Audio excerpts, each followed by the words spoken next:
Un millier de traversées illégales de la Manche rien que ce week-end. 40 000 depuis le début de l'année. Ces chiffres records annoncés en pleine affaire Ocean Viking remettent au cœur de l'actualité la gestion des flux migratoires en France. William Molinier avec nous. Bonjour William. Bonjour Romain. Paris et Londres s'écharpent régulièrement autour de la gestion des migrants entre les deux pays. Mais ce matin, les ministres de l'Intérieur français et britanniques ont trouvé un accord. Oui, nouvel accord financier donc trouvé entre Paris et Londres. Les Britanniques verseront cette année et l'année prochaine une enveloppe de 72,2 millions d'euros.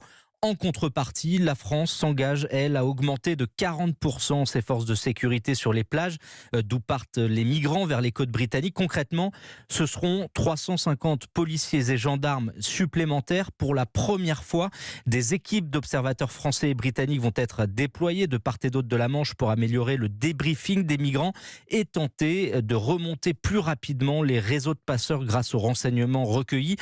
Cet accord prévoit aussi le financement de chiens de détection dans les ports et le déploiement de drones. Des caméras de surveillance vont être installées sur les principaux points de passage le long du littoral. Autre engagement de Paris, la création de centres d'accueil pour migrants dans le sud de la France pour dissuader ceux qui passent par la Méditerranée de remonter jusqu'à Calais.